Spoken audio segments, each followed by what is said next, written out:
ಒಂದು ಸ್ಪೆಷಲ್ ದಿನ ಸಲುವಾಗಿ ನಾ ಕಾರವಾರಿಗೆ ಬಂದಿದ್ದು. ಅದೇನಂತ ನಿಮ್ಗೆ ಗೊತ್ತುಂಟಾ? ನಾನು ನಿಮ್ಮ ವೈಬಿಂಗ್ ಡಿಶ್ ಇವಾಗ ಹೇಳ್ತೀನಿ ನೋಡಿ. ಅದೇನಂದರೆ ನಾಳೆ ಮಹಾದೇವಸ್ಥಾನ ಜಾತ್ರೆ, ಅದ್ರ ಸಲುವಾಗಿ ಬಂದಿದ್ದಾಳೆ. ಜಾತ್ರೆಗಿಂತ 5 ದಿವಸ ಮುಂಚೆ ದೇವ್ರದ್ದು ಪಲ್ಲಕ್ಕಿ ಉತ್ಸವ ಇರ್ತದೆ.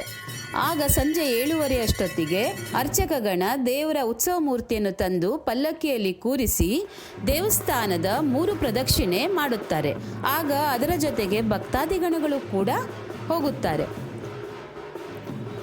ಭಕ್ತಗಣಗಳು ದೇವರಿಗೆ ಆರತಿಯನ್ನು ಕೊಟ್ಟು ಉತ್ಸವದ ಆನಂದವನ್ನು ಪಡೆಯುತ್ತಾರೆ ಮತ್ತು ತಮ್ಮ ತಮ್ಮ ಸೇವೆಯನ್ನು ಸಲ್ಲಿಸುತ್ತಾರೆ.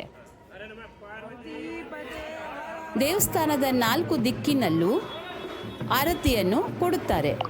ಆ ಸಮಯದಲ್ಲಿ ಅರ್ಚಕರು ಮಹಾದೇವನನ್ನು ವರ್ಣಿಸುವ ಒಂದು ಒಳ್ಳೊಳ್ಳೆಯ ಶ್ಲೋಕಗಳನ್ನು ಹೇಳುತ್ತಾರೆ. ಅದನ್ನು ಕೇಳುವುದೇ ಒಂದು ದಿವ್ಯವಾದ ಅನುಭವವನ್ನು ಕೊಡುತ್ತದೆ. ಈಗ ಮಹಾದೇವ ಆರತಿ ಸೇವೆಯನ್ನು ಪಡೆಯುತ್ತಿದ್ದಾನೆ. ಶ್ಲೋಕ ಸೇವೆ ನಡೆಯುತ್ತಿದೆ.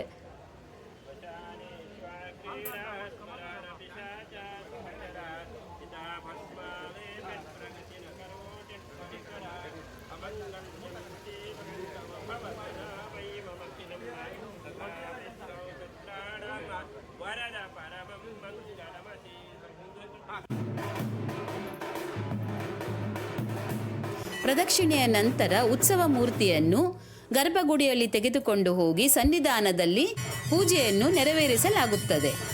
ಆ ದಿನ ಯಾವ ಪೂಜೆ ಇರುತ್ತದೋ ಅವರು ಪೂಜೆಯನ್ನು ನೆರವೇರಿಸಿ ಕೊಡುತ್ತಾರೆ. ವಿವಿಧ ಆರತಿಯ ಬೆಳಕಿನಲ್ಲಿ ಸರ್ವಾಲಂಕೃತ ಮಹಾದೇವನನ್ನು ನೋಡುವುದೇ ಒಂದು ಸಂಭ್ರಮ.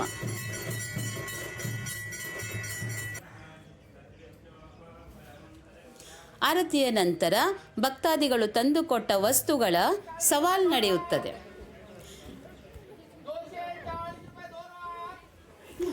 ಜೊತೆಗೆ ನಾಳೆಯ ಒಂದು ಜಾತ್ರೆಯ ಸಂಭ್ರಮ ಮತ್ತು ಅದರ ಎಲ್ಲ ತಯಾರಿ ನಡೆಯುತ್ತಿದೆ. ಒಳಗಿನಿಂದ ಮಹಾದೇವರು ತಮ್ಮ ಭಕ್ತರು ಮಾಡುವ ಎಲ್ಲ ತಯಾರಿಯನ್ನು ಸಂತೋಷದಿಂದ ನೋಡುತ್ತಾ ನಾಳೆಯ ಜಾತ್ರೆಗೆ ಖುಷಿಯಿಂದ ಕಾಯುತ್ತಿದ್ದಾರೆ.